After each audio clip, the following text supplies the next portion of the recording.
हम अपने पिता, अपने पूर्ण परमात्मा सत्य पुरुष को, पूर्ण ब्रह्म को, उसकी तरफ से हम उल्टे हट गए और उस जो तपस्या कर रहा था उसमें हमारी आस्था बन गई, इंटरनल कनेक्शन हो गया उनसे, अंदर से कसक बन गई, अपने मालिक न भूल गए। आकाशवाणी हुई थी कि नादानो, इसकी नादानी को मत देखो, ये अच्छी क्रिया नहीं है जो ये कर रहा है। पर हमारे मन में जैसे बच्चा हो ना, वो जहां आसक्त हो गया होएगा तो सारा परिवार उसको मना करो, वो मानता नहीं। ऐसे हम इंटरनल कनेक्शन उसमें कर बैठे, ऊपर से ऐसे बैठे रहे। लेकिन पूर्ण ब्रह्म परमात्मा जानी जान थी, हमारी हृदय की भावना जानते थे। उन्होंने क्या किया, जब 70 युग तप किया, उसने मांगा कि क्या चाहता है बोलो, तो निरंजन कहने लगा मुझे जीव दे दो भगवान, मेरा अकेले का मन नहीं लगता। भाई जीव जब दूंगा, इनमें से कोई जाना चाहती है जीवात्मा ये यहाँ की, तो आप ले सकते हो, ऐसे जीव मैं अपनी मर्जी से नहीं दूंगा। इनसे पूछो अगर कोई तेरे साथ जाना चाहता है। तो हम तो सारे तैयार बैठे थे, क्योंकि उसके ऊपर आसक्त हो गए थे। वो बहुत प्यारा लगा था हमें ये ज्योति निरंजन। क्यों इसने वो तेरे की 70 युग तप किया, एक टांग पर खड़ा होके, और फिर 70 युग तप किया, ओहो ये तो बहुत कमाल कर दिया। और ये बीमारी आज हमारा लगी हुई है।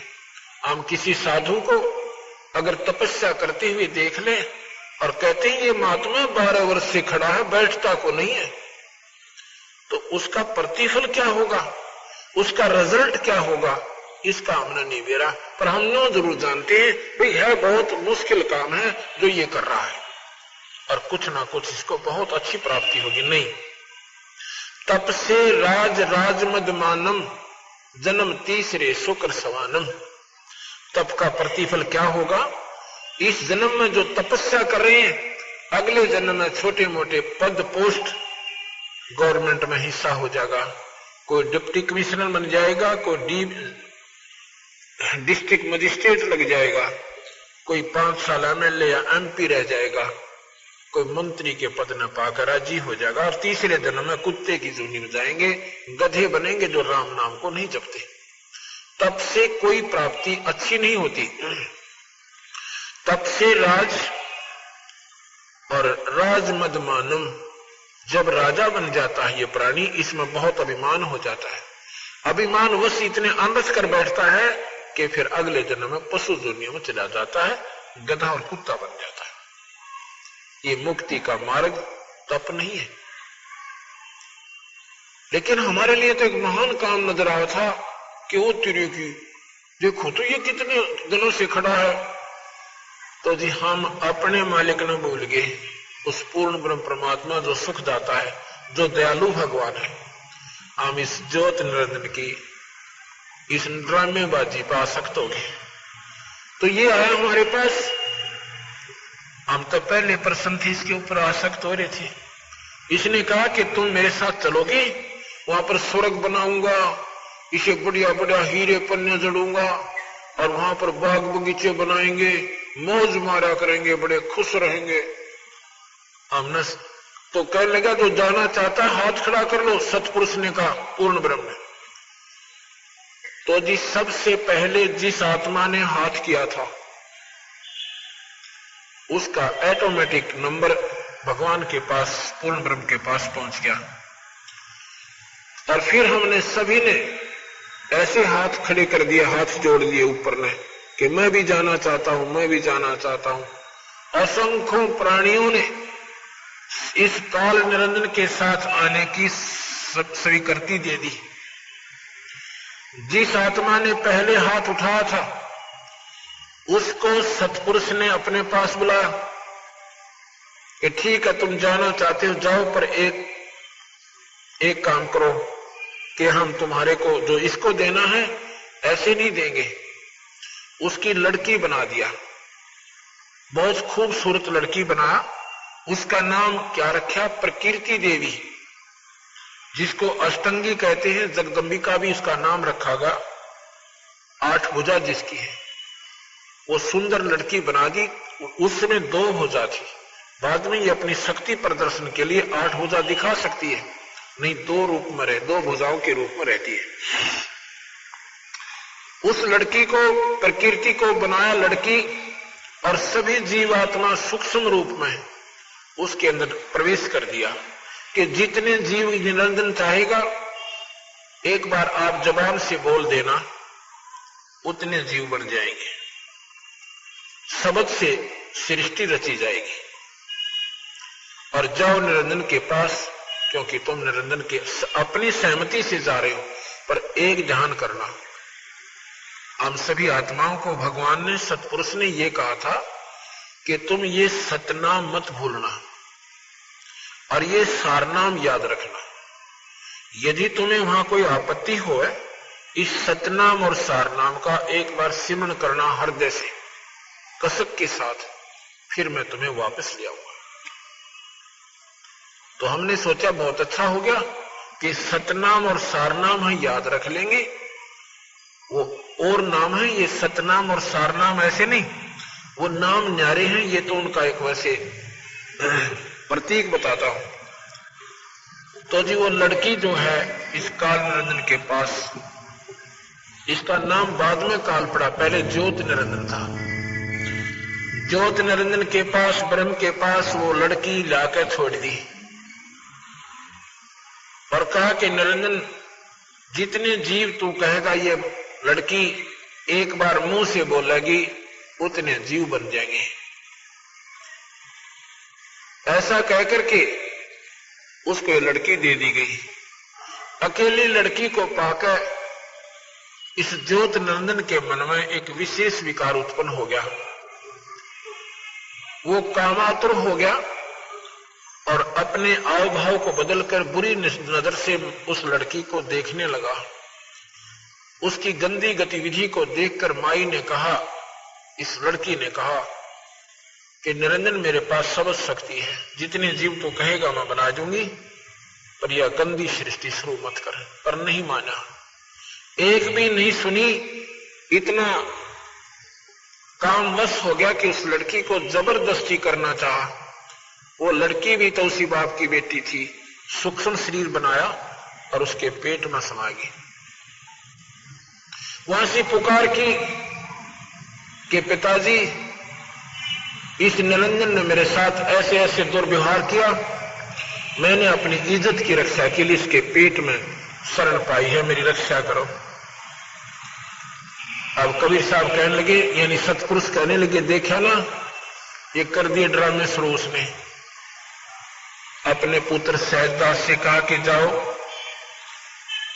उसके पेट से लड़की को निकाल दो और इस लड़की को इसको देकर 21 ब्रह्मांड समेत सतलोक से नीचे पटक दो। इस काल, इसका आज के बाद इसका नाम काल होगा। 1 लाख जीव रोज खाएगा, 1.25 लाख पैदा करेगा। ये ऐसी गलती का परिणाम इसको भोगना पड़ा और हम अपने पिता ने छोड़कर, अपने मालिक ने छोड़कर इस नकली पति के अंदर आस्था कर ली। अपने पति को भूल कर, उस सतपुरुष पूर्ण ब्रह्म को भूलकर हम इस नकली पति में आसक्त हो गए और इस नकली पति ने फिर हमारे लिए लड़की बनाई। 21 ब्रह्मांड समेत वहां से निकाल दिया और श्राप लग गया 1 लाख जीव रोज खाने का और 1.25 लाख उत्पन्न करने का। आज से तेरा नाम काल होगा। इस काल की 1000 भुजा है। 21 ब्रह्मांड को लेकर ये बहुत दूर आ गया और साथ में लड़की उसके पेट से निकाल कर दे दी, क्योंकि वो वचनबद्ध होकर दी थी और साथ में उसकी मर्जी से वो आई थी। अब उस माई ने फिर विनय की, निरंजन मेरे पास सब शक्ति है, जितने जीव तू कहेगा मैं बना दूंगी, यह गंदी सृष्टि शुरू मत कर। पर नहीं माना, जबरदस्ती शादी की और 3 बच्चे उत्पन्न हुए। बड़े का नाम ब्रह्मा रखा दूसरे का विष्णु रखा और तीसरे का शंकर भगवान। इन तीनों को ड्यूटी दे दी। जब ये सियाने हो गए और स्वयं अंतर्ध्यान हो गया और माई से कहा, आज के बाद मैं किसी को दर्शन नहीं दूंगा, मैं ऐसे लोक में रहूंगा, ना ब्रह्मा आ सकेगा, ना विष्णु आ सकता, ना शिव आ सकता, ना कोई साधक वहां आ सकता, मैं उस ऐसे लोक में रहूंगा। और तू ऐसे करना। माई से कहा, किसको? इस जगदम्बिका को, प्रकृति देवी को, कि जब ये बच्चे सियाने हो जाएं, इनको सागर मंथन पर भेज देना, जो जो वस्तु निकले इनको एक एक बांट देना। जब ये बच्चे सियाने हुए, इनको सागर मंथन पर भेजा। सागर मंथन में पहले चारों वेद निकले, वेद ब्रह्मा ने लिए और उसने इनको पढ़ा। पढ़कर पाया कि इसमें भगवान और है, हमारा पिता कोई और है।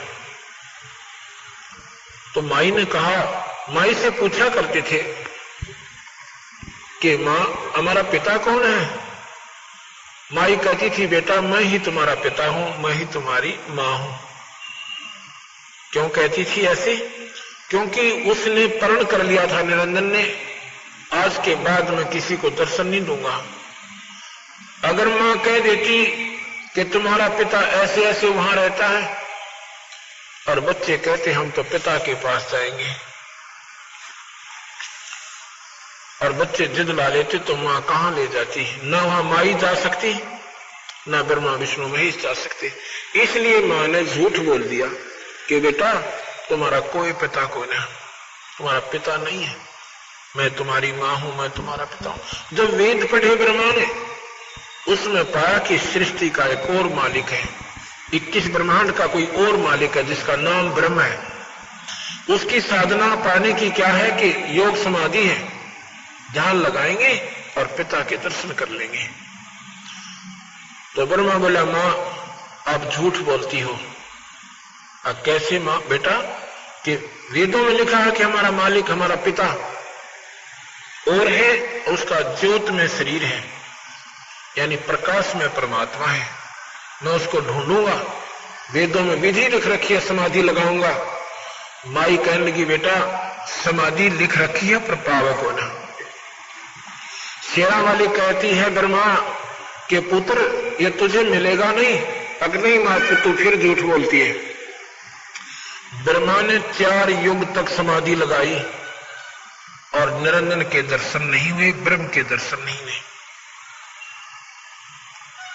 आखिर में आकाशवाणी हुई निरंजन की कि सृष्टि क्यों नहीं रची जा रही। माई ने कहा कि तेरा जेठा बेटा वो तेरी खोज में गया हुआ है, मेरी नहीं मानता है, उसको कह दो कि मैं दर्शन नहीं दूंगा, वापस आ जाए। माई ने एक लड़की बनाई समझ शक्ति से, उसका नाम गायत्री रखा कि जा बेटी गायत्री अपने भाई को जगा ला। उसने जाकर ब्रह्मा को जगाया कि ब्रह्मा आप वापस चलो, और मां बुला रही है और उसके जो है तेरे बिना सृष्टि रची नहीं जा रही है।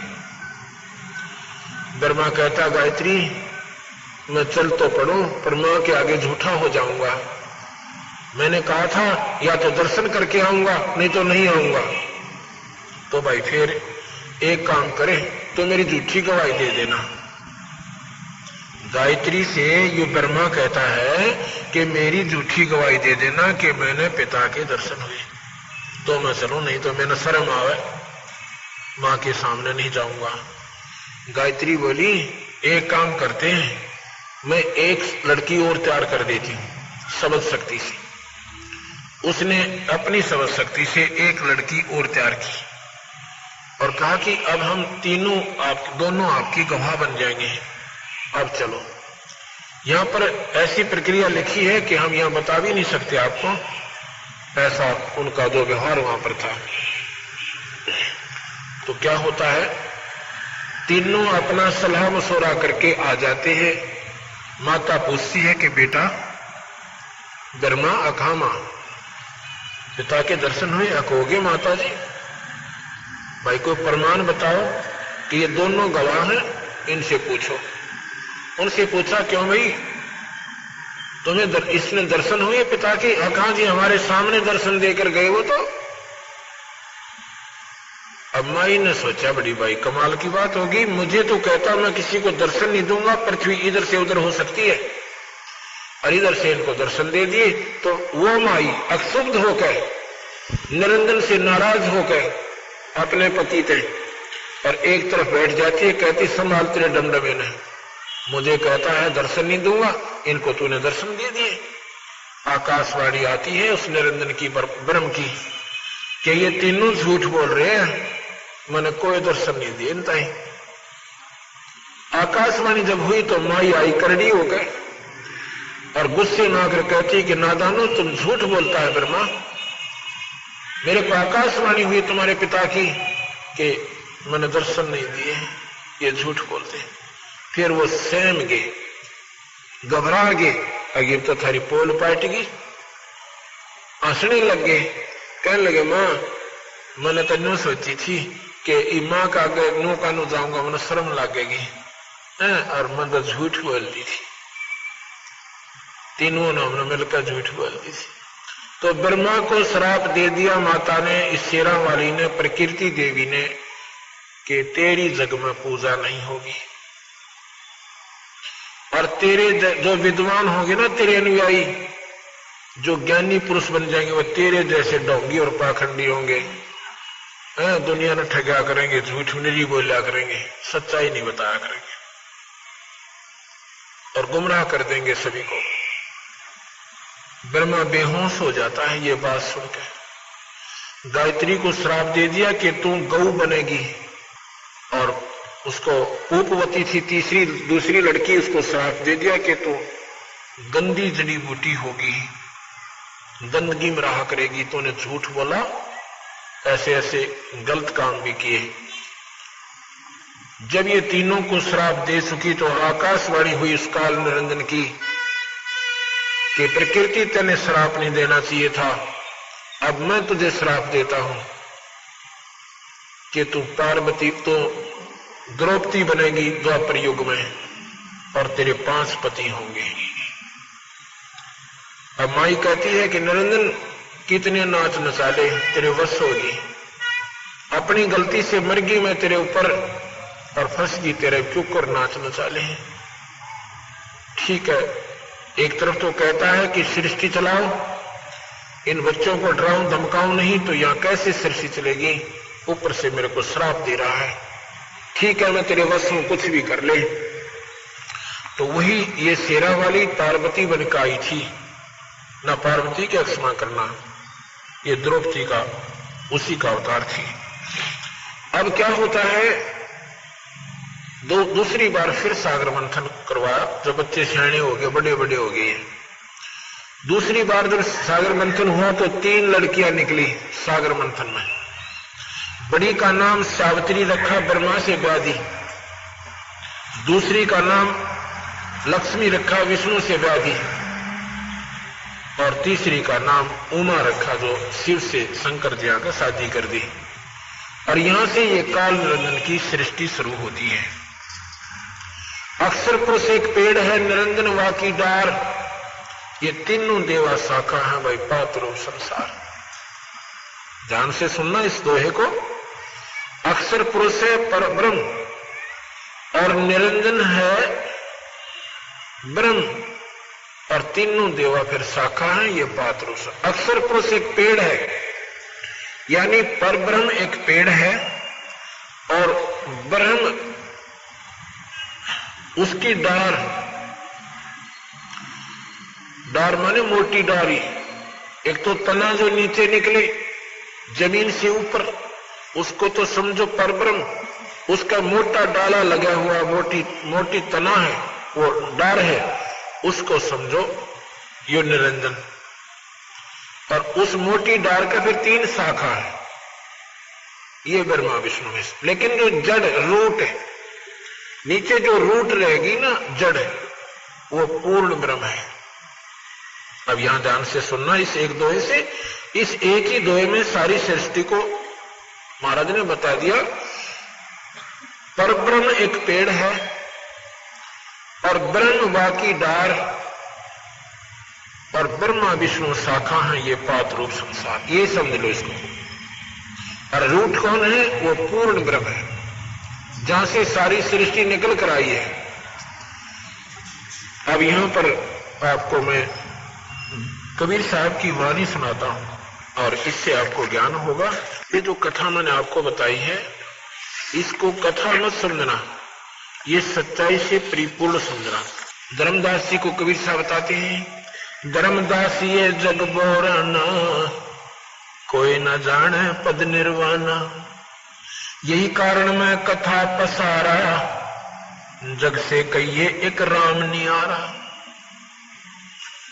आप ये 5-6 दिन सत्संग अवश्य सुनना, इसमें आपको परमात्मा की परिभाषा आज तक आपने नहीं सुनी होगी, वो सुनाई जाएगी और तभी आप परमात्मा की तरफ एक विशेष रुचि बनाओगे कि भगवान है क्या, परमात्मा कहते किसे है। यही कारण मैं कथा पसारा, जग से कहिए एक राम नियारा। राम क्या चीज है? उसे गॉड कहो, राम कहो, अल्लाह कहो, खुदा कहो, रब कहो, ये भाषा भिन्न शब्द है, शक्ति एक ही है। राम शब्द एक शक्ति बोधक शब्द है। जैसे साहेब कहते हैं, जैसे ऐसा तो साहेब है, और भाई जैसे मंत्री साहब, मुख्यमंत्री साहब, प्रधानमंत्री साहब, साहेब शब्द एक शक्ति बोधक शब्द है और जिसमें जितनी शक्ति है उतना ही वो साहेब है। ये राम शब्द समझो, 3 लोक के राम हैं, ब्रह्मा विष्णु महेश, यानी 3 लोक के साहेब हैं, ये 3 लोक के राम हैं, इससे ज्यादा शक्ति नहीं है। जैसे मंत्री जो है अपने विभाग में वो फुलफलेज होता है, लेकिन वो पूर्ण शक्ति युक्त नहीं है। डीएम, डिस्ट्रिक्ट मजिस्ट्रेट, जिसको डिप्टी कमिश्नर भी कहते हैं, वो भी शक्ति युक्त है, वो भी साहेब है, पर अपने डिस्ट्रिक्ट लेवल तक ही साहेब है। इसीलिए राम शब्द है। 3 लोक के राम हैं, ब्रह्मा विष्णु महेश। 21 ब्रह्मांड का राम है काल निरंजन, ये यहां का मालिक है 21 ब्रह्मांड का। और 7 शंख ब्रह्मांड का मालिक है परब्रह्म। वो परब्रह्म जो राम है वो 7 शंख ब्रह्मांड का, अनंत करोड़ ब्रह्मांड का, अनंत करोड़ ब्रह्मांड का ओवरऑल कंट्रोलर जो राम है वो पूर्ण ब्रह्म है। उसको सतपुरुष राम कहते हैं, उसको सत साहेब कहते हैं। जैसे प्रधानमंत्री ओवरऑल कंट्रोलर, ओवरऑल साहेब है, सबके ऊपर साहेब है। मंत्री अपने राज्य में साहेब है, मुख्यमंत्री अपने राज्य में साहेब है, चीफ मिनिस्टर जो होते हैं। इसी प्रकार ये 3 लोक के राम हैं, ब्रह्मा विष्णु महेश। केवल 3 लोक्स ओनली 3 लोक्स। उसमें कौन कौन से हैं? ये मृत्यु लोक, स्वर्ग लोक और पाताल लोक। और लोक और भी बहुत हैं। उनका मालिक कौन है? वो परब्रह्म यानी ये ब्रह्म है। और इन सब के ऊपर 21 ब्रह्मांड और सब 7 शंख ब्रह्मांड के ऊपर जो परमात्मा है वो राम है, वो कबीर, वो पूर्ण परमात्मा है। और उस पूर्ण परमात्मा के अवतार कबीर भगवान आए हैं। जैसे विष्णु जी के अवतार राम और कृष्ण आए हैं, ऐसे ही पूर्ण परमात्मा सतपुरुष के अवतार कबीर साहब और गरीबदास जी आए हैं। यही कारण मैं कथा पसारा, जग से कहिए एक राम नियारा। यही ज्ञान जग जीव सुनावो, सब जीवों का भरम नसावो। धर्मदास ये कथा सबको सुनाना। इसमें मत समझना कि कबीर साहब ने मन ग्रंथ बना रखी होगी, या देवी भागवत सुनाऊंगा आपने, एक तीसरा सेकंड ओनली। और साथ में आपको ये गीता जी सुनाऊंगा, या गीता जी भी बताओगी आपको कि यह सृष्टि ऐसी ही रची थी। ये ब्रह्मा, ये निरंजन कौन है? ये ब्रह्मा विष्णु महेश का पिता है। और फिर इस गीता जी में लिखा है कि उस भगवान का जहां अर्जुन कृष्ण जी कहते हैं उस भगवान का ध्यान धर भाई जिससे फिर तेरा जन्म मरण कोई न हो। वो भगवान कौन है वो गीता जी में बताऊंगा। वो सतपुरुष पूर्ण परमात्मा की तरफ ये काल निरंजन इशारा करता है। गीता भगवान कृष्ण ने नहीं बोला था। ये बातें जो मैं कह रहा हूं एक बार आपके हृदय में स्ट्राइक करेंगी कि अच्छा सर परमात्मा है। ये पहली बार सुना कृष्ण जी ने गीता ना बोली। कृष्ण जी ने गीता नहीं कहा। कृष्ण जी के शरीर में ये गुप्त शक्ति काल निरंजन प्रवेश किया। 1000 भुजा का भगवान, 21 ब्रह्मांड का मालिक और भगवान कृष्ण के इस शरीर में प्रवेश करके बॉडी में उसने अपनी ब्रह्म का श्रेष्ठ ज्ञान गीता जी के रूप में हमें दे दिया। गीता जी 1 नंबर शास्त्र है इस ब्रह्मांड का। इससे उत्तम शास्त्र नहीं है भक्ति के मार्ग का। बाकी ज्ञान जानकारी पुराणों में भी ठीक है, वो केवल नॉलेज है, वो ज्ञान है। इसमें वो ज्ञान है जो भक्ति की तरफ प्रेरणा करता है। किस भक्ति की? ब्रह्म तक की। इसमें ओम मंत्र है। ओम मंत्र ब्रह्म की उपासना है। हमने परब्रह्म भी छोड़ना है और वापस पूर्ण ब्रह्म के पास जाना जहां पहले रहती थी। ब्रह्म की साधना से आपको स्वर्ग नरक 84 लाख दुनिया, स्वर्ग नरक 84 लाख दुनिया ये आपकी नहीं मिट सकती। लेकिन पूर्ण ब्रह्म की साधना से आपका जन्म मरण नहीं होगा। इस स्वर्ग से भी उत्तम स्थान आपको मिलेगा। यही कारण, यही ज्ञान जग जीव सुनावो, सब जीवों का भरम नसावो। यही बातें, ये कथा सबको बताना और सबका भ्रम मिटाना। अब मैं तुमसे कहूं चिताई, तेरे देवन की उत्पत्ति वाई। अब मैं धर्मदास तुझे बताता हूं, ध्यान से सुनना। क्या? इन तीनों देवताओं की उत्पत्ति कैसे ये पैदा हुई। कुछ संक्षेप कहूं गौराई, सब संशय तुमरे मिट जाई। भरम गए जग वेद पुराना, आज राम का मर्म न जाना। ये भोली भारी आत्मा वेदों और पुराणों में उलझ गई। उस आदि राम का, उस परमात्मा का किसी ने भेद नहीं जाना। सतपुरुष का भेद किसी ने बेरा नहीं पाटा, ज्ञान नहीं हुआ। राम राम सब ज्ञानी सुने सो हृदय लाई, मूर्ख सुने तो गम नहीं आई। जो विचारवान पुरुष होंगे, जो बहन भाई, जब हमारा सत्संग सुनो एकदम निरपेक्ष हो जाना, इष्टवादी मत बनना। इष्टवादी बनकर सुनोगे तो ये बात आपको खटकती रहेंगी और ज्यादा खटक जाएंगी। आप एकदम बिल्कुल साफ कोरे कागज बन जाना थोड़ी देर के लिए और फिर ये ध्यान से सुनना। क्या कहते हैं? ज्ञानी सुने तो हृदय लगाई, मूर्ख सुने तो गम नहीं पाई। जो विचारवान बहन भाई होंगे इनको पुनर्विचार करेंगे और गहराई से सोचेंगे। ये शास्त्र हमारे पास रखे, इनको फिर पढ़ोगे।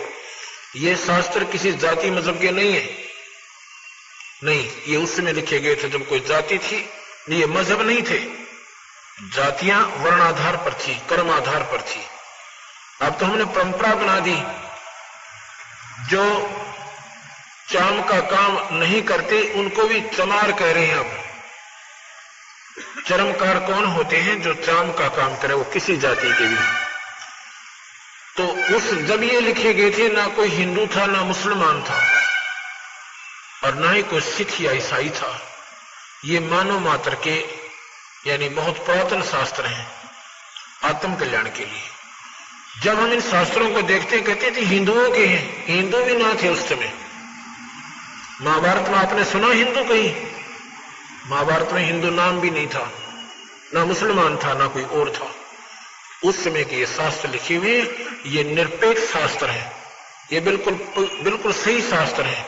इनका लेखक एक है, वेद व्यास जी। 4 वेद और गीता जी, 18 पुराण, ये सभी और सुख सागर, महाभारत, इन सब का राइटर एक है। कोई ने सोचा दूसरे राइटर ने गलत लिख दी होगी, इनका राइटर भी एक ही है। जिसने पुनर्स्थापित की। गीता जी को भी उसने वेद व्यास ने लिखा है। तो अब ये सोचना पड़ेगा आपने दोबारा। ज्ञानी सुने सो हृदय लगाई, मूर्ख सुने सो गम नहीं पाई। तो नादान आत्मा होंगी उठकर चली जाएंगी, ऐसा महात्मा है। कहता है कृष्ण जी से भी ऊपर कोई शक्ति है? कृष्ण जी तो बहुत निम्न सत्र के भगवान है, सबसे छोटी इकाई के ईश्वर है। आप ध्यान से सुनना, और गीता जी आपको प्रमाण देगी इस बात का। मां अष्टंगी पिता निरंजन, ये जम दारुण बंसन अंजन। पहले कीन निरंजन राई, पीछे से माया उपजाई। उस पूर्ण परमात्मा ने पहले निरंजन की उत्पत्ति की, ब्रह्म की, और पश्चित यह माया बनाई, यानी असेरा वाली ये प्रकृति बनाई। माया रूप देख अति शोभा, देव निरंजन तन मन लोभा। इस माई का सुंदर रूप देख के इस काल निरंजन के मन में नीचता आ गई, इसका तन मन उसकी तरफ आकर्षित हो गया। मां अष्टंगी पिता निरंजन, ये जब दारुण वंशन अंजन। पहले कीन निरंजन राई, पीछे से माया उपजाई। माया रूप देख अति शोभा, देव निरंजन तन मन लोभा। कामदेव धर्मराय सताए, देवी को तुरंत धर खाए। पेट से देवी करे पुकारी, हे साहेब मुझे ले वो उभारी। धर्मराय की ने भोग बिलासा, माया को रही तब आशा। 3 पुत्र अष्टंगी जाए, ब्रह्मा विष्णु शिव नाम धराए। 3 पुत्र अष्टंगी, अष्टांगी ये शेरा वाली ने पैदा किए। 3 पुत्र अष्टंगी जाए मंत्र से है, वो किलियम जाप है। पार्वती को भगवान शिव ने यही नाम दिए थे, जो 5 नाम मैं अभी आपको बताता हूँ, और इनसे नाम से मुक्ति होगी। बाकी अन्य भगवान गणेश की मूर्ति बनाकर कितनी पूजा कर लो, वो कभी प्रसन्न नहीं होगा। भगवान गणेश जी की जो कमल है, वो कमल में वो खजाना गड़ा हुआ है, और ये किलियम उसकी चाबी है। वो किलियम, इस चाबी से वो चैनल ऑन हो जाएगा, और फिर भगवान गणेश के लोक में रिद्धि और सिद्धियों के भंडार भरे हुए हैं। फिर वो सुरती उनको देखेगी, वो चार्ज हो जाएगी आत्मा, और फिर भगवान गणेश के गुण उसमें आ जाएंगे, वो अपना लाभ उठाया करेगी। भगवान गणेश उन पर प्रसन्न होंगे, तब उनके काम सरेंगे। यहाँ भगवान गणेश की कितनी बढ़िया मूर्ति बना लो और कितनी उसकी पूजा कर लो, परमात्मा वो गणेश खुश नहीं होंगे, वो प्रसन्न होंगे जब उनसे आपका संपर्क हो जाएगा। आप उस खजाने की चाबी मिल जाएगी, तब आपको लाभ होगा। क्योंकि कोई भी भगवान है, किसी भी इसकी आप साधना करते हो नाम से होगी। अन्य साधनाओं से भगवान प्रसन्न नहीं होते। नहीं तो नाम दान की कोई भी महिमा नहीं होती, ना कोई जानता कि नाम भी कोई दान होता है। तो उसमें पार्वती को कहते हैं कि देखो, अब जैसे प्राणायाम किया, दोनों श्वास चल पड़े, आत्मा अंदर पहुंची, सुषुम्ना के माध्यम से एक नाड़ी जाती है, वो पहले मूल कमल में खुली जाके। अब कहते हैं देखो यहां पर इसमें गौरी आदि गणेश मनावो, किलियम किलियम जान लगावो। प्रथम मूल कमल को जानो, चतुर पंखड़ी लाल बखानो। 4 तो पंखड़ी है, लाल रंग है, और गणेश जी वहां पर देव रूप में विद्यमान है। आप देखो उसमें, जब भगवान गणेश के ओरिजिनल दर्शन करो, मूर्ति के दर्शन से कुछ नहीं होना। आगे बताते हैं, इसके बाद पार्वती को कह रहे हैं कि दिखा तूने, यहां पर भगवान गणेश दिखाई दे रहे हैं। अखां जी, क्योंकि वो मंत्र जो किलियम जाप दिया, उसने उसको उस चैनल को ऑन कर दिया, और पार्वती कह रही हां जी, अंदर जा रही है अपने शरीर में और कह रही है हां जी। आगे कहते हैं, दूजे स्वाद चक्र को देखो, श्वेतवर रंग शरत विवेको। उसके 2 उंगल ऊपर एक स्वाद चक्र है, उसकी 6 पंखड़ियां हैं, कमल के फूल जैसी उसकी आकृति है। उसमें कौन है? सावित्री और ब्रह्मा का वास है, उसका ओम मंत्र है। दूजे स्वाद चक्र को देखो, श्वेत वर्ण रंग स्वरूप विवेको, उसका सफेद रंग है। सट पंखड़ी पीत परेवा, जहां बसत कम द्रप देवा, तावा हरा हर धुन होई, तावा नाम सुमरियो सोई। अब तुम सुनो अब तुम सुनो स्वाद चक्र सुर तालम, जाम ओम मंत्र कमालम। उस स्वाद चक्र का ओम मंत्र है और इस ओम मंत्र से वह स्वाद चक्र खुल जाता है। भगवान पार्वती और ना भगवान ब्रह्मा और सावित्री के आपको दर्शन होंगे और उस स्थान को आप देख करके फिर आगे चलिए, जहां पर ब्रह्मा और सावित्री बैठे हैं। जावा सट पंखड़ी राजे, ब्रह्मा सावित्री जहां साजे, ऊपर मनसा कमल मुरारी, जावा विष्णु नाथ त्रिपुरारी। जावा अष्ट पंखड़ी राजे, जावा लक्ष्मी शक्ति विराजे, तावा हरियम हरियम गाजे। उस स्वाद चक्र के ऊपर नाभि कमल आता है। नाभि कमल, ये सुंडी जो होती है इसके बिल्कुल पीछे नाभि और रीढ़ की हड्डी के अंदर, वहां पर कहते हैं, बता रहे हैं कि भगवान विष्णु जी का वो कमल है, उसकी 8 पंखड़ियां हैं और उसका के मंत्र है हरियम, उसकी चाबी है। ये मंत्र जाप करो, ये कमल ऑन हो जाएगा, यानी ये चैनल ऑन हो जाएगा और आपने दिखाई देगा वहां पर भगवान विष्णु और लक्ष्मी। और फिर देखना, ये हर मनुष्य में यही है, हर स्त्री में यही है। मानव शरीर परमात्मा पाने के लिए बहन और भाइयों के लिए भगवान ने खुली छुट्टी दे रखी। इसमें कोई स्त्री पुरुष में कोई भिन्नता नहीं है। जो चैनल हमारे लगे हुए हैं ये सब समान है, इसमें जाति और मजहब से कोई संपर्क नहीं। तो इनको जो हम देख ले, ना तो मजहब दो बने, ना भक्ति न्यारी रहे। कोई साधना बताता है, कोई साधना बताता है। ये हमारी मनमुखी साधना है, जिन्होंने इस शरीर को ढूंढा नहीं और इस शास्त्रों को खोजा नहीं। जब ये शास्त्र और हमारे अंदर के कमल एक मिल जाएंगे फिर हमारी भक्ति श्रेष्ठ है और हम अपना सही मार्ग पर चल रहे हैं। तो यहां पर क्या बता रहे हैं, विष्णु जी का कमल है जिसकी 8 पंखड़ियां हैं और उसका हरियम मंत्र है। उस हरियम मंत्र से वो कमल खिल जाएगा। ये कमल क्या है, जैसे आपने देखा होगा ना, ब्लेडर होता है, ब्लेडर जो बच्चे गेंद खेलते हैं, वो हवा रहित जब होता है, वायु नहीं होती तो चिपक जाता है। ऐसे वो पंखड़ियां चिपकी हुई है। ये जिनकी भक्ति नहीं बनी हुई, ये पंखड़ियां हर कमल की ऐसे बुसी पड़ी हैं, ऐसे चिपकी हुई है। इस नाम के जापते उनमें हवा भरी जाती है। अधिक नाम जाप करना पड़ेगा तो वो धीरे धीरे धीरे धीरे ऐसे खिल जाएंगी और बिल्कुल ऐसे कमल बन जाएगा। जब वो खिल जाएंगे तो उनके बीच में एक बहुत टिकारी सी होती है, एक सुई की नोक टिक ऐसी एक रोशनी सी निकलेगी। फिर ये आत्मा रोशनी को जल्दी कैच करती है, उस रोशनी के ऊपर इतनी ध्यान देती है कि एकदम दूरबीन सी बन जाती है और उस कमल के अंदर हो रही सब प्रक्रिया उस हंस को सामने दिखाई देती है। उस लोक में भगवान विष्णु दिखेंगे और साथ में लक्ष्मी मां दिखेगी और फिर आपको उस नाम की कमाई से वो कमल खिल जाएगा और आपके भगवान विष्णु की प्राप्ति होगी। ऐसे तुम स्थान उस लोक में स्थायी स्थान पाओगे। उसके बाद क्या बताते हैं कि यहां हृदय कमल है।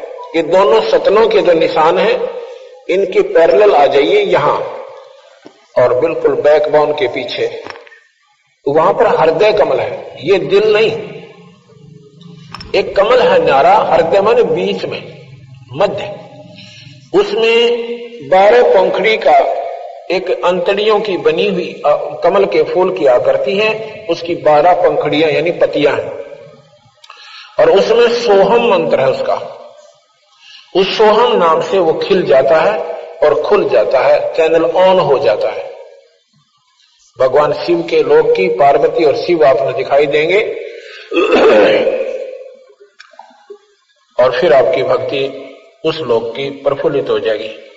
ऊपर अब सुनो, हृदय कमल कमालम झामा द्वादश दल का ख्यालम। अब तुम हृदय कमल कमालम, उस हृदय कमल को के कमाल दिखाता हूं, उसके अंदर हो रहे खेल दिखाता हूं। उसमें द्वादश दल का ख्यालम, द्वादश माने 12 कमलों का एक फूल है। जावा शिव शक्ति बिराजे सोहम नाद अनंत धुन गाजे। उसमें भगवान शिव और पार्वती, शक्ति माने माई, उसमें भगवान शिव और पार्वती यानी शक्ति रहते हैं। उनका सोहम जाप है, इस जाप से वो कमल खिल जाएगा और आपको भगवान शिव के लाभ प्राप्त होने शुरू हो जाएंगे। ऊपर सोटस कमल समूला जावा नाम श्री रंग तुला। अब देखो, ये कंठ कमल है, ये कंठ है हमारा, इसके पीछे, इसके सामने और जहां पर ये रीढ़ की हड्डी बैंड होती है थोड़ी सी ऐसे ऊपर आके, वहां पर एक ऐसा चौड़ा सा स्थान है, उसमें 16 पंखड़ी का कमल है। उसमें ये सेना वाली माया, आदि माया, अष्टंगी, आदि भवानी, ये इसका कमल है।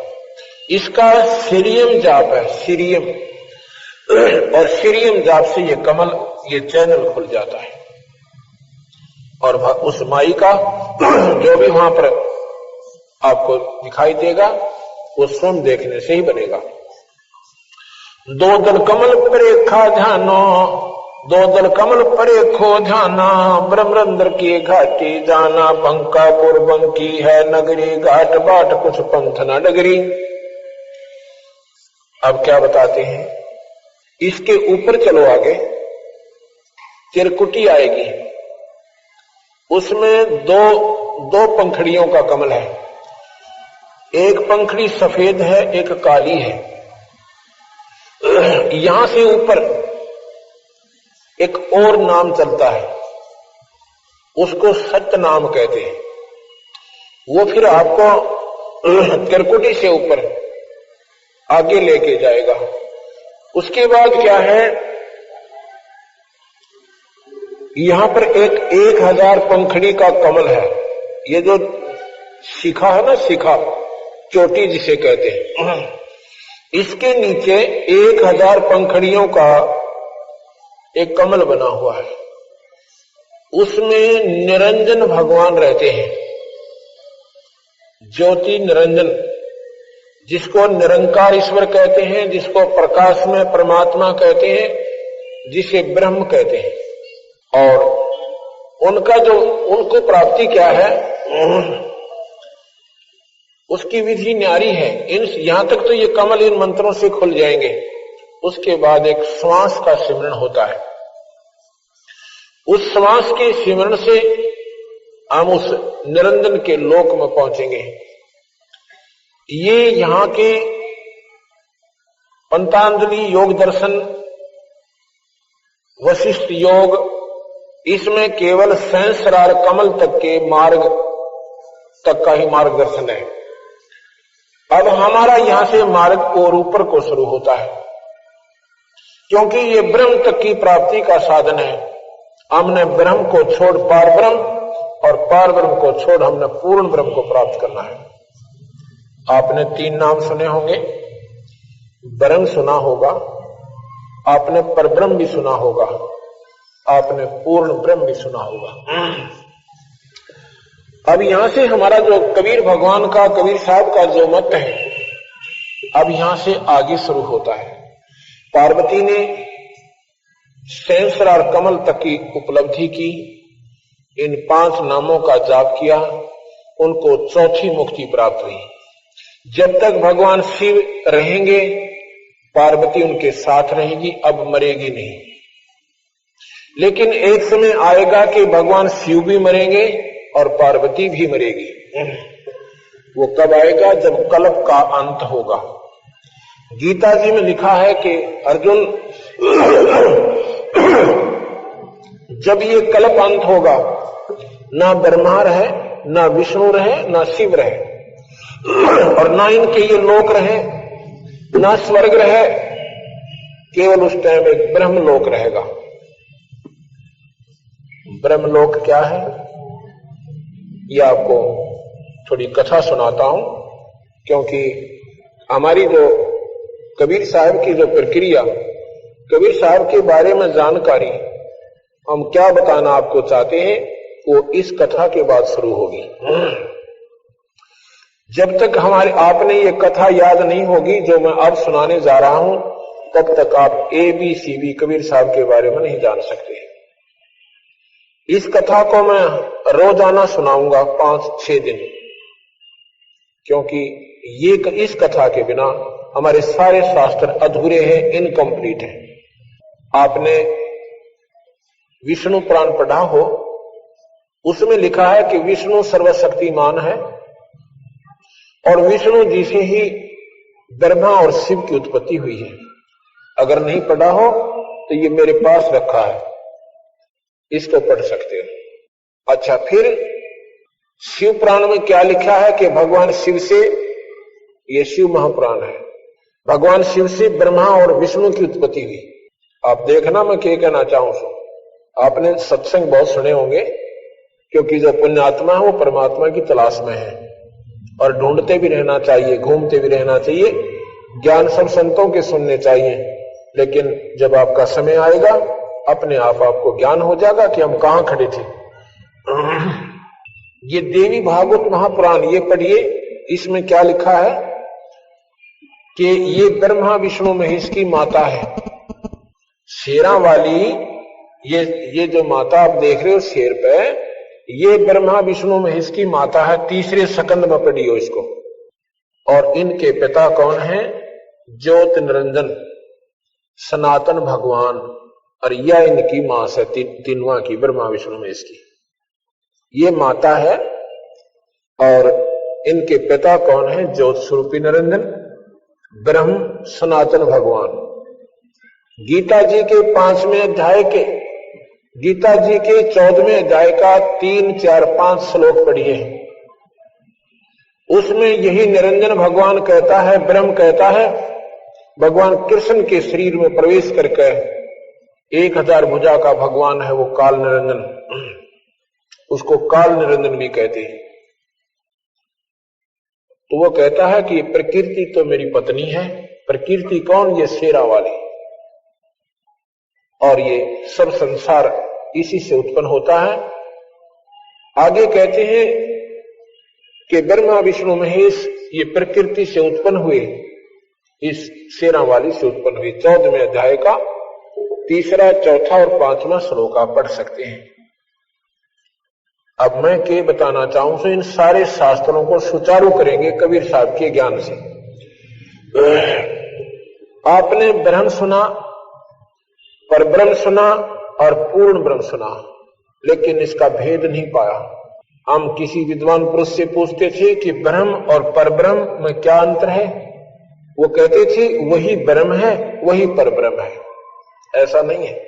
दादा और परदादा, एक तो फादर, एक ग्रैंड फादर, और एक ग्रैंड फादर का भी फादर, उसको परदादा कहते हैं। एक तो दादा ग्रैंड फादर, और ग्रैंड फादर का भी पिताजी, उसको परदादा कहते हैं। परदादा यानी दादा से भी बड़ा।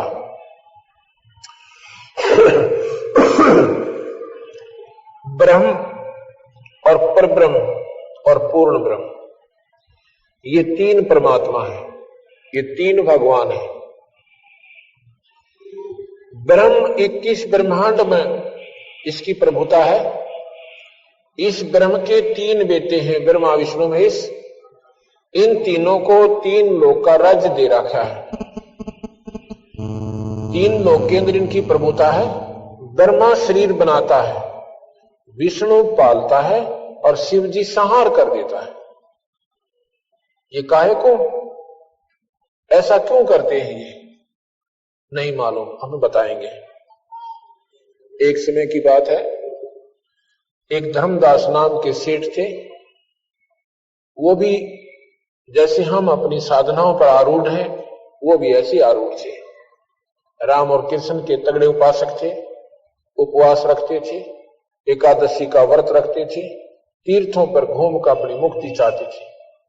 सौभाग्यवश एक दिन कबीर भगवान उन्हें मिल जाते हैं। सतगुरु कबीर भगवान आकर उस नादान आत्मा को कहते हैं कि जो तू साधना कर रहा है तो असंख्यों बार कर चुका भाई, कभी स्वर्ग चलाएगा, कभी नरक चलाएगा, कभी 84 में धक्के खाए, कि तुम्हारा जन्म मरण नहीं मिट पाया। उसने पूछा भगवान फिर कहानी किस हिसाब से, वो समझाइए। कबीर साहब बताते हैं कि हम सभी आत्मा पहले सतलोक रहते थे। सतलोक पूर्ण ब्रह्म परमात्मा का स्थान है। सतलोक सतपुरुष पूर्ण ब्रह्म, उस पूर्ण ब्रह्म का स्थान है। हम सभी आत्माएं वहां रहती थी। ये कुछ भी नहीं था। अभी आपने आरती में सुना है कि अदली आरती अदल पठाऊं, युगन युगन का लेखा ल्याऊं। भगवान कबीर साहब गरीबदास जी से कबीर साहब से पूछा कि भगवान फिर हमें पूर्ण विवरण दीजिए। तो उसमें क्या बताते हैं कि अदली आरती अदल पठाऊं और युगन युगन का लेखा ल्याऊं। जा दिन ना थे पिंड नहीं प्राणा, नहीं पानी पौन जमी असमाना। कच्छ मच कूरम ना काया, और चंद सूरज ने दीप बनाया। शेष महेश गणेश ना ब्रह्मा, नारद सारद ना विश्वकर्मा। सिद्ध 84 ना 3300, 9 अवतार नहीं 2400। ये 5 तत्व ना ही गुण तीना, नाद बिंद ना ही घट सीना।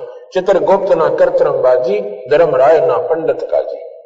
जब कुछ भी नहीं था यहां पर, ना ये ब्रह्मा था, ना विष्णु था, ना शिव था, ना ही ये लोग थे, ना ये 5 तत्व से जिससे सारी सृष्टि बनाई गई। तो उसमें क्या था, जा दिन ढूंढो कार अनंत युग बीते, ढूंढो कार अनंत युग बीते। अनंत युग ढूंढो कार में चले गए। जा दिन कागज कहो किन जीते। तो भगवान से पूछा कबीर साहब से, तो आप कहां थे उस समय? जा दिन थे हम तगत खवासा, जब यहां पर कुछ भी नहीं था और धुंधुकार था, अंधेरा था। तो आप कहां थे? जा दिन थे हम तगत खवासा, तन के पाती सेवक दासा। संख युगन पर लो परवाना, हम सतपुरुष के संग रहाना। दास गरीब कबीर का चेहरा, और सतलोक हमारा अमरापुर डेरा। हम सतलोक में रहते थे। हम सभी आत्मा जितनी भी यहां पर 21 ब्रह्मांड में कष्ट पा रही हैं, कोई गधा बना हुआ है, कोई कुत्ते और कुतिया बनी हुई है, कोई गंदी नाली के कीड़े बने हुए हैं, यहां मनुष्य शरीर में आए हुए हैं। ये उन्हीं 84 लाख दुनियाओं के प्राणियों में से हम बाहर आए हैं, और हमें एक शुभ अवसर मिला है कि हम अपना उस आत्म कल्याण कर सकते हैं। जब हम वहां थे सतलोक में थे ये सभी के सभी। यहां पर ये लोक नहीं था, और ना ही ये अन्य कंस्ट्रक्शन थी। ये चांद और सितारे भी नहीं थे, ये ग्रह भी नहीं थे। तो यहां कैसे आ गए हम? ये बात सुनने की है, ध्यान से सुनना। प्रथम बार जो प्राणी सुनेगा उसको महसूस होगा कि ये बनावटी सी बात से है, ये तो बात जस्ती को ना। और अगर आप ध्यान से सुनोगे, ये लगातार सुनते रहना हमारे सत्संग को, अंत में आप ये कहोगे ये 100 की 100 सत्य है, क्योंकि इन शास्त्रों से भी आपको मिला कर देंगे। हमने एक पुस्तक छापी बनाई है। पहले हमने छापी थी यथार्थ भक्ति संदेश प्रथम भाग, अब छापा है यथार्थ भक्ति संदेश दूसरा भाग। अब दूसरे भाग को भी आप पढ़ कर देखिएगा। हम पहले सभी सतलोक में रहते थे, वहां पर अपना जन्म मरण नहीं था। अब देखो यहां पर हम चाहे कितने दुखी हो जाएं और कितना हमें कष्ट आ जाए, हम फिर भी मृत्यु नहीं चाहते। कोई नहीं चाहता मरना। हाथ कट जावे और टांग भी साथ कट जावे, अंधा भी हो जावे, फिर भी जीवन की आकांक्षा बनी रहती है। ऐसा क्यों है? और ये ज्ञान होते हुए कि हम रहेंगे नहीं यहां पर, सभी ने जाना है। उसके अलावा उसके उपरांत भी हम मरना नहीं चाह रहे। ये क्या कारण है? इसका कारण है कि हम सतलोक से आए थे। सतलोक में हम मरते नहीं थे, वहां पर मृत्यु नहीं है प्राणी की। यहां पर मृत्यु निश्चित है, इसलिए इसको मृत मंडल कहते हैं, इसको मृत्यु लोक कहते हैं, इस पृथ्वी लोक को। अब मुझे हमें वो बातें याद से कि हम मरते नहीं थे, अब मर क्यों रहे हैं, हमें ये अनहोनी सी लगती है। इसलिए हम मरना नहीं चाहते और अपनी अंतिम सांस तक चाहे पैसे से अर्चे जदाद बेचकर अपने प्राणों की रक्षा करना चाहते हैं, अगर हो जाता है। ऐसा क्यों करते हैं कि हम वो हमारे कसक बकाया है कि हम मरते नहीं थे और कहां मर रहे, कहां फंस गए, अब मर क्यों रहे। हम सतलोक में रहते थे, वहां पर सतलोक क्या है, एक ऐसा तेजोमय शरीर हमें मिलता है, वहां पर अपना परिवार बनेगा। हम परिवार में रहते थे वहां पर, यहां पर भी परिवार बन गया। पहले हम अकेले थे, फिर शादी हुई, 2 बन गए, फिर बच्चे हुए, हम अनेक हो गए। अब इन बच्चों में और पोते और पोतियों में, देवते देवतियों में हमारा कितना प्यार और कितना उनमें लगाव बन गया। और ना मेरा 1 मिनट के बाद यहाँ के बिजली पड़ जा। आपने सुना होगा इसमें गुजरात के अंदर हम विचार नहीं करते हैं, हम इतनी गहराई तक जा नहीं पाते जितना हमने जाना चाहिए था। अब जाओगे जब ये कथा सुन लोगे, 1 सेकंड पहले वो भाई बहन अपने की तरह अपने बच्चों में आनंद मंगल से रहते थे, आनंद मंगल से रह रही थी, ना जाने कहां कहां की उम्मीदें लगा रखी थी, और एक पल के बाद ना वो कोठी रही, ना वो कार रही, ना वो बच्चे रहे, ना वो बहन भाई रहे, और ना ये शरीर रहा। ये क्या सिस्टम है, ये क्या कहानी है? इसको क्यों नहीं कभी हमने सोचा? क्योंकि हमने ज्ञान नहीं था। हमने ये सोच लिया कि प्रकृति के नियम है, कभी तूफान में मर गए, कभी समुद्री तूफान साइक्लोन आ गया उसमें मर गए, ये तो मरना जीना बना हुआ। क्यों बना हुआ है ये ऐसा? ये क्या काहे का जीवन हमारा, जब 1 सेकंड का भरोसा नहीं हमारे साथ क्या बन जाए और क्या कहानी में बीत जाए। इसके लिए कबीर भगवान का ज्ञान हमें सुनना पड़ेगा। क्या होता है कि हम पहले सभी सतलोक रहते थे, सभी जीवात्मा सतलोक में रहती थी, आनंद से रहते थे, हमारे बच्चे थे। या तो टेम्परेरी परिवार से हमारा ये नकली परिवार है, हम सदा इसमें नहीं रह सकते। वहां हमारा स्थायी परिवार है। जैसे यहां संस्कारवश परिवार बन गया, ऐसे संस्कारवश अपना सतलोक में परिवार बन जाएगा। जो कबीर साहब की भक्ति हम जो मंत्र देते हैं उसके आधार पर करते हुए वहां पहुंच जाओगे अपने आप ऑटोमेटिक, और वहां जाकर आपका फिर मरण कभी नहीं होगा। और वहां पर तेज पुंज के सब भोजन होते हैं, अमृत आहार है वहां पे। जैसे यहां पर 5 तत्व से फल बने, इससे आम भी 5 तत्व से बने और केले भी 5 तत्व से बने। इनका न्यारी न्यारी वैरायटी बन गई, स्वाद न्यारे न्यारे बन गए। ऐसे ही वहां पर तेज पुंज के बहुत सुंदर आहार है। वहां जो आनंद है, यहां तो पासंग भी को ना, यहां तो कुछ भी नहीं है। तो यहां कैसे आए? सतलोक में सतपुरुष परमात्मा है, उसे पूर्ण ब्रह्म कहते हैं। सतपुरुष ने सतलोक की सृष्टि बनाई, वहां की न्यारे न्यारे लोक और द्वीप बना दिए। वहां पर बहुत सुंदर न्यारे न्यारे द्वीप बने। ये नकल है सारी, 21 ब्रह्मांड जो है सतलोक में बनी हुई वस्तुओं की नकल है, पर ये 5 तत्वों से बनाई गई। एक तो सोने से बने और एक बने मिट्टी से। इतना अंतर समझ लीजिए, ये 5 तत्व मिट्टी है और सतलोक सोना है। सभी हम सतलोक में रहते थे, वहां पर इस पार ब्रह्म को,